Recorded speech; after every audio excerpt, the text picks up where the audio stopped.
What's up, everybody? Welcome back to another highly combustible reaction. We're jumping into something awesome. Northern Germany, Meet the Germans, road trip, part 1 of 4. Definitely get over and show DW Euromax all the love in the world. We're already subbed up. We've already smashed the like button. You do the same thing. People have been requesting this for quite some time. Ronnie requested it. Now Thomas requested it. Everybody wants to meet the Germans. So here we go. Let's learn a little something today. There's so many different countries that we've been to now. We know a little bit about a lot of countries, but let's learn a lot bit about more of them. Let's jump in, check it out together, see what we got. Moin. Moin. Hey. Moin. Moin. Moin. Moin. Moin. Welcome to the first leg of our Meet the Germans road trip. And as you might have guessed from those greetings right there, we're up north.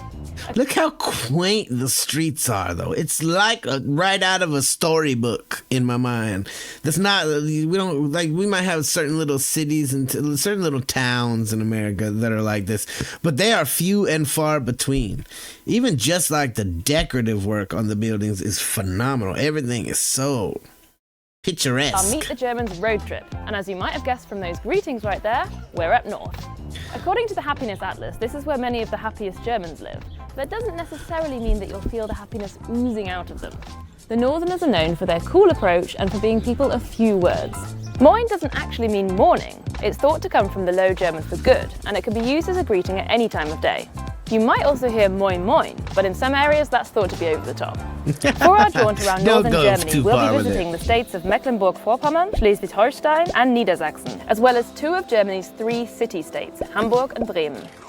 Don't be deceived. While the weather kind of seems okay today, these guys are never far away. To describe the typical northern weather, let's use some local terminology. Hold on, so the happiest Germans live in one of the most rainy places? Over here, when it's rainy, people are mostly unhappy. Schmuddelwetter, essentially dirty weather, or Schiedwetter. Yes, that's weather that's, well, shitty. Sheet. So we're talking cold, wet, and with a good dose of wind. And what does the north of Germany actually look like? Well, it's pretty flat and pretty green. There's more than 1,500 kilometers of coastline as well as many islands. More than half the land in the north is used for agriculture. There are various large companies based here, for example car and ship manufacturers, and tourism plays a big part in the coastal economy. The northeastern state of Mecklenburg-Vorpommern is the least densely populated state in Germany, with just 69 people per square kilometer. But what it lacks in people, it makes up for in lakes. In fact, we like lakes because we like largest fishing. Landlocked lake district. Meckpomm is the only new or former East German state in the north of Germany. You can still see a few reminders of this era, for example in its Plattenbau or prefab architecture and long stretches of FKK nudist beaches. Perhaps the most iconic symbol of German beaches is the Strandkorb or beach basket. It was invented here in Rostock in the late 1800s as a comfortable solution for wind-battered tourists on the Baltic coast. It's just like a little basket for people to get inside of. I've been to beaches with umbrellas. I've never been in no beach where you got your own little... Today you can rent them along much of Germany's coastal areas and islands. Talking of islands, I honestly had no idea that Germany had any islands until I moved here, which is pretty embarrassing considering it has more than 40 of them. You've got your more schickimicki Sylt. When you think Germany, the last thing that you think is like island country. But 40 islands is significant. Where you can do a bit of German celeb spotting. For the best chance of sun, head to Fehmarn or Rügen, or venture further out to the Helgoland archipelago. Then there's the chain of East Frisian islands, many of which are car-free or car-restricted zones. I've taken the ferry over to one of the larger islands, Norderney, in order to get a feel for German island life.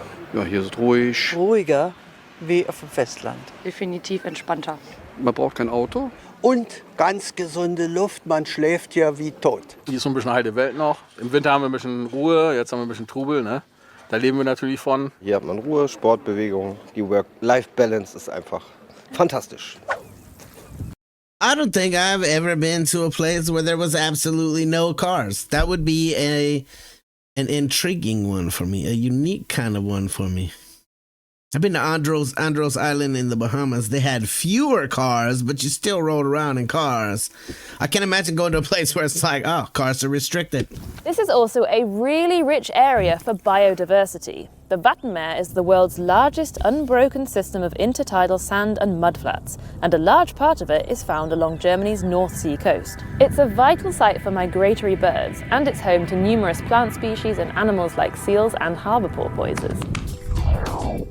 One thing that connects all the northern states is language.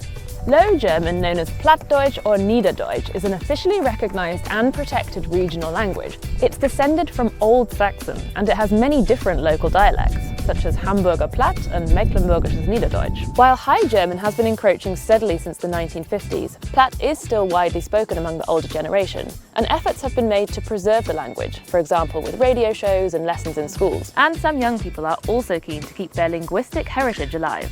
Moin Leeflu. Moin Leeflu. Moin Leeflu. Ik ben Dieke en vandaag werd ik Plattdeutsch Stunnendag. Ja, ik ben Dieke, ik ben 22 Jahre alt, ik komme uit Auwok oder aus Südbrockmanland in der Nähe von Auwok und mittlerweile lebe ich hier auf der Insel in der Nähe. Ich glaube, das Plattdeutsche ist einfach wirklich super natürlich und es wird einfach frei Schnauze geredet und selbst die bösesten Schimpfwörter klingen irgendwie lustig und man nimmt es nicht übel. Es ist halt in der Vergangenheit eben häufig so gewesen, dass ältere Personen ihren Kindern oder ihren Enkeln das nicht mehr beigebracht haben, weil es dann immer hieß, die können dann niemals wirklich Hochdeutsch sprechen oder das gab da immer so ein paar Vorurteile in der Vergangenheit und das kann ich halt total widerlegen. Mir hat das sogar eher noch viel gebracht, weil das auch ähnlich zum Englischen zum Teil ist und dadurch ist mir zum Beispiel das Englischlernen eigentlich relativ leicht gefallen dann in der Schule. Ja, also es ist eben ein Teil von Ostfriesland und auch ein Teil von Norddeutschland. Das ist eben was bewahrt werden muss. Back in the day, Low German was also the Seemannssprache, nautical language, and Hansasprache, Hanseatic or trade language. And that's our cue for a little walk down memory lane.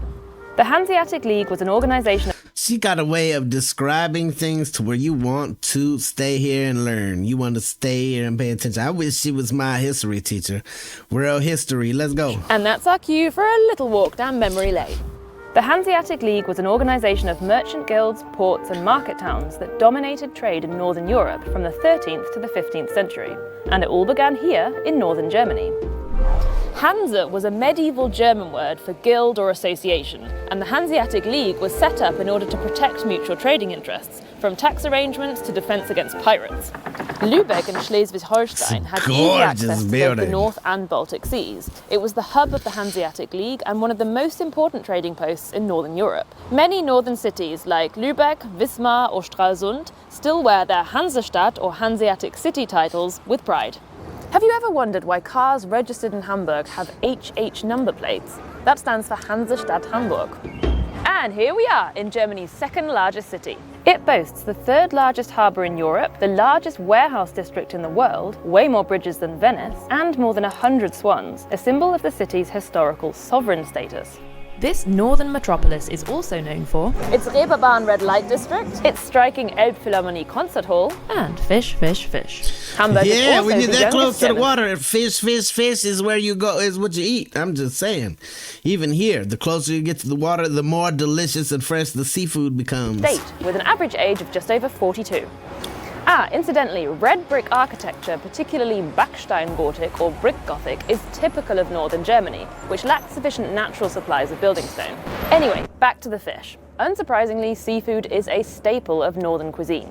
An absolute classic is Matjes, soused herring. Other traditional dishes What is a soused herring? I know that the Dutchies eat like their herring too, but that looked like a straight up herring burger. up north include Kohl und Pinkel, that's kale and smoked sausage, and various hearty soups and stews. Labskaus was originally whipped up from long-lasting ingredients for sailors on long trips at sea.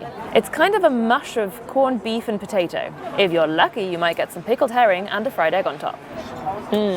If you're lucky, did you see the face she made? That's the same face that I would have.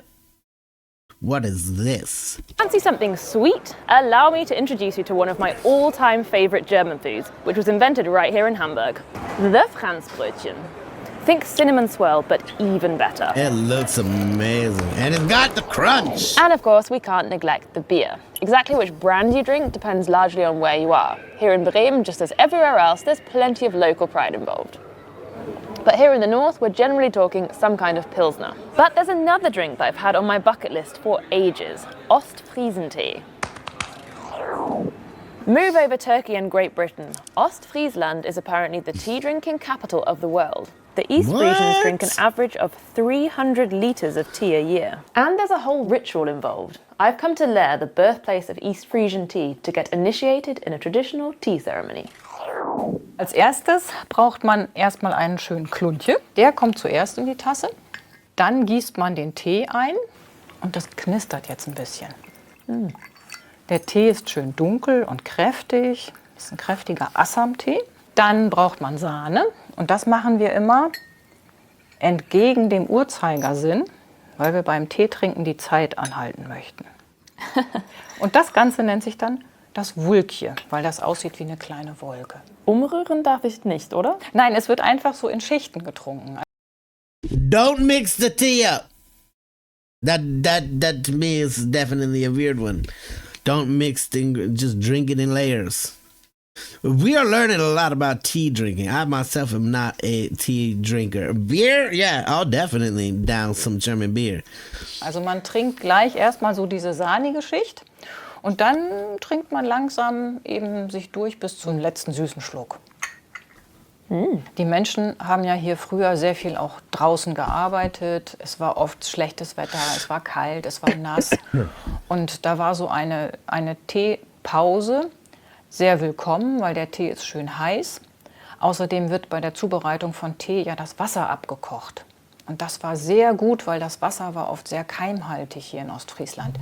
Die Leute wurden krank, wenn die das Wasser so nicht abgekocht getrunken haben. Als Ostfriese wächst man da einfach rein und man weiß eigentlich gar nicht, wie man anders Tee trinken kann. Don't be surprised if your host tops you up immediately. Apparently it's commonplace to drink at least 3 cups. Then you show that you've had your fill by placing your teaspoon in your cup.